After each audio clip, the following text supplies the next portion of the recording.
Hello everyone, 28 तारीख के जो हिंदू न्यूज़पेपर को हम लोग एनालाइज कर रहे हैं। तो चलिए, 2 पार्ट मैंने आपको दिए हैं, इसके बाद ये नए तीसरा पार्ट हम लोग डिस्कस कर रहे हैं।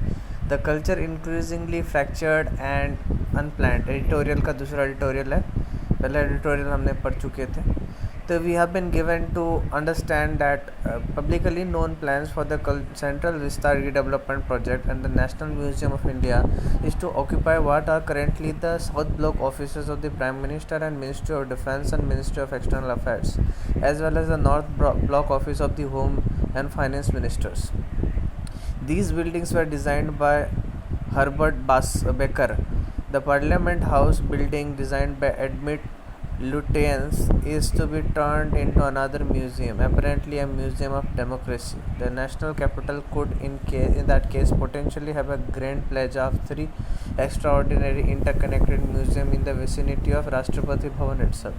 What a spectacular statement that they would make to the people of India and rest of the world. हम लोगों को ये पता चला है प्लान से, सेंट्रल विस्टा रीडेवलपमेंट प्रोजेक्ट से, कि नेशनल म्यूज़ियम जो भारत का है वो अभी जो है वो नए से हम लोग साउथ ब्लॉक ऑफिस जो प्राइम मिनिस्टर के हैं, मिनिस्ट्री ऑफ डिफेंस जो मिनिस्ट्री ऑफ एक्सटर्नल अफेयर्स, और जो नॉर्थ ब्लॉक ऑफिस है होम और फाइनेंस मिनिस्टर का, वहाँ पर बनेगा।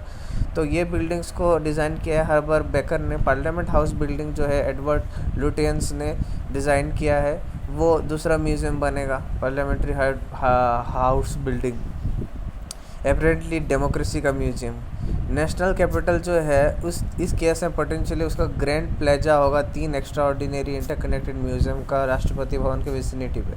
क्या स्पेक्टेकुलर स्टेटमेंट जो है वो बनाएगा लोगों के लिए, भारत के लोगों के लिए और दुनिया के लिए। जो प्रॉब्लम है ये है कि हम लोगों को वेट करना पड़ेगा नॉर्थ और साउथ ब्लॉक को एम्प्टी होने का म्यूज़ियम, ताकि वहाँ पर आ सके। The new residences in the office of the prime minister and the vice president of India are to be position at the bottom of Raisina hill. जो नया रेसिडेंट और ऑफिस बनेगा प्राइम मिनिस्टर और वाइस प्रेसिडेंट का, वो राइजिना हिल के bottom में position किया जाएगा। Sandwiching the cultural plaza between the most highly security premises in the country, the approach via Rajpath will be closed, and restricted access to this public space is inevitable whenever there is any movement of very important person. जो approach है राजपथ में वो close रहेगा और restricted access रहेगा public space का, वो ज़रूरी है, अपरिहार्य है, ज़रूरी है जब भी कोई मूवमेंट होगा बहुत इंपॉर्टेंट लोगों का। There was a method to why Lutyens arranged plots for the 4 central cultural building on Queensway, Janpath, which intersected strategically at a safe distance away from Rashtrapati Bhavan on Kingsway, Rajpath. Janpath had the plots for Archaeological Survey of India, the National Museum, the area that later became Indira Gandhi National Centre for Arts, and the intellectual repository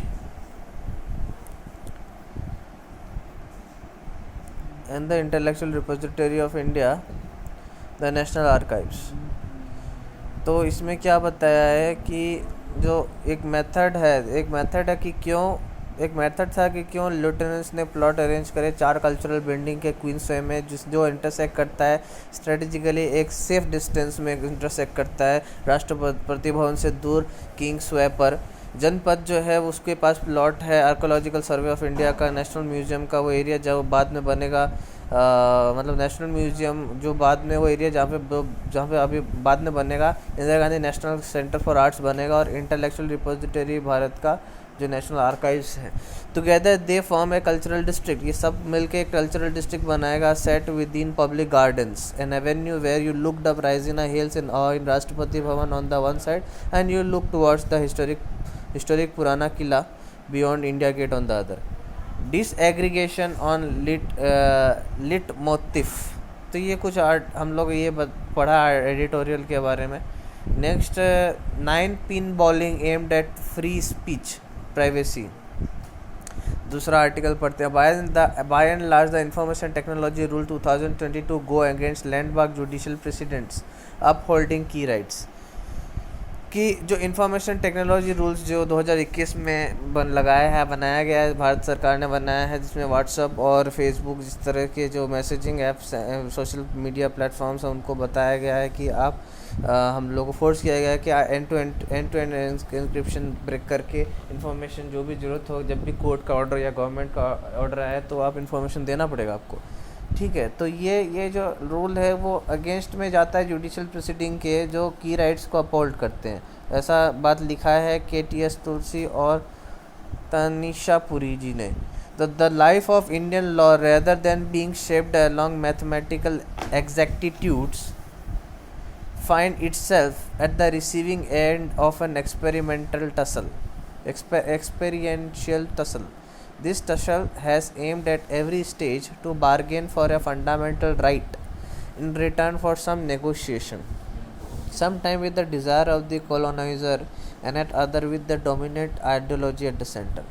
जो Indian law का life है उसको shape करने की जगह पर, mathematical एग्जैक्टिट्यूड से shape करने की जगह पर अपने आप ढूंढता है, एक रिसीविंग एंड ढूंढता है। अब find itself at the receiving end of the experiential tussle, वो अपने आप को एक रिसीविंग एंड ढूंढता है एक्सपीरियंशियल टसल का। यह टसल का एम है कि हर एक स्टेज में बार्गेन किया जाए फंडामेंटल राइट के लिए, हमारे जो फंडामेंटल अधिकार है उसके लिए बार्गेन करें हम लोग। ये टसल एम करता है कि हम लोग बार्गेन करें, कुछ नेगोशिएशन के एवज में हम लोग कुछ फंडामेंटल राइट एम करें, समटाइम्स इस डिज़ायर के साथ, कॉलोनाइज़र के डिज़ायर के साथ, और कभी डोमिनेंट आइडियोलॉजी पे, सेंटर के डोमिनेंट आइडियोलॉजी पे, at other with the dominant ideology of the centre there are ambiguities, बहुत सारे डाउट्स हैं। The subjects of concern now is the information technology intermediary guidelines and digital media ethics code rules 2021। जो concern यानी चिंता का जो subject है वो है इंफॉर्मेशन टेक्नोलॉजी इंटरमीडिएरी गाइडलाइंस और डिजिटल मीडिया एथिक्स कोड 2021 का, which threaten to deprive social media platforms of their safe harbour immunity in the event of non compliance with the said rules. यानी अगर ऐसे जो rules बनाए 2021 के rules के compliance नहीं करता है, यानी पालन नहीं करता है अगर ये सोशल मीडिया प्लेटफॉर्म, तो उसके वजह से ये डिप्राइव करता है सेफ हार्बर इम्यूनिटी। तो ये बात हो गई हमारी कि कॉम्प्लायंस अगर नहीं करता है सोशल मीडिया प्लेटफॉर्म तो उसका जो सेफ हार्बर इम्यूनिटी है वो छीन लिया जाएगा, उससे इसको डिप्राइव बने वो वंचित हो जाएगा। तो while there are positive aspects, वो बहुत पॉजिटिव एस्पेक्ट्स भी हैं। किसके पॉजिटिव एस्पेक्ट्स हैं? अबाउट द स्टेट गाइडलाइंस के पॉजिटिव एस्पेक्ट्स भी हैं। There are equally glaring ambiguities, यानी एम्बिग्यूटीज भी है इसमें, बहुत सारे डाउट्स हैं। Stifling susceptibilities that should render this contrary to past Supreme Court of India precedent, जो render this contrary to past Supreme Court of India precedent such as KS Puttaswamy, यानी जो ये गाइडलाइंस है वो कुछ सुप्रीम कोर्ट के judgements की contrary भी जाता है। The rules must be created for the mandate duty such as removal of non consensual intimate pictures with in 24 hours. Rules must be created for the mandate duties such as removal of non-consensual intimate picture within 24 hours, publication of compliance report to increase transparency, setting up of a dispute resolution mechanism for content removal, and adding a level to information for users to know whether content is advertised, owned, sponsored or exclusively controlled. तो ये एक हो गया फिर से article. Next क्या है? Is the 2-state solution still alive? तो given the unity of Palestinians as well as practical impediments, the solution is not viable. On the 11-day fighting between Hamas and Israel, coupled with protest across the Palestinian territories and Israeli cities, has turned the spotlight once again on Palestine question. The internationally accepted solution to this crisis is the so-called 2-state solution. This would mean that an independent sovereign Palestine, independent sovereign Palestine state and an independent sovereign Israeli state would coexist in peace. Two state का मतलब है, solution का मतलब है कि एक independent sovereign Palestine state और एक इंडिपेंडेंट सोवरिन इजरायली स्टेट एक साथ में शांति से रहेंगे. But on the ground, since the Oslo accords were signed, there has been little progress on two-state solution, and Israel has only tightened its occupation of Palestine over the years. In a conversation moderated by Stanley Johnny, Nathan Thrall and A.K. Ramakrishnan discussed the past, present, and future of Palestine question. Edited excerpts. Most recent phase of the Israel-Palestine crisis was more than the bombing of and rocket from Gaza. There were also protests from the Gaza Strip through the Israeli city to East Jerusalem and West Bank. How do you look at this development? Nathan Thrall. This escalation was rather different from escalation that we saw in Gaza in 2014, 2012, 2009 and 2008. The Palestinian citizens of Israel protested in large numbers. Palestinian citizens of Israel protested in large numbers. They are being arrested in large numbers today. That is something that occurred during the first Intifada. At the beginning of the second Intifada, when what Israel calls the October events took place, 13 Palestinian citizens of Israel were killed in protest. So there is a precedent for this, but it did feel different from the escalation of the last decade or so. It sent a clear message to the world and much of the Israeli public that after over 70 years of Israeli policy to fragment the Palestinian people, treat them differently, subject them to different rules and restrictions, Palestinian citizens of Israel and Palestinian people at large are one.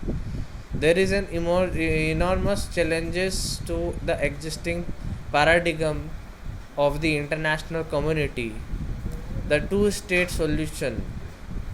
Most of the world has treated the Israeli-Palestinian conflict as though it's more or less a dispute over the occupation of the West Bank, including East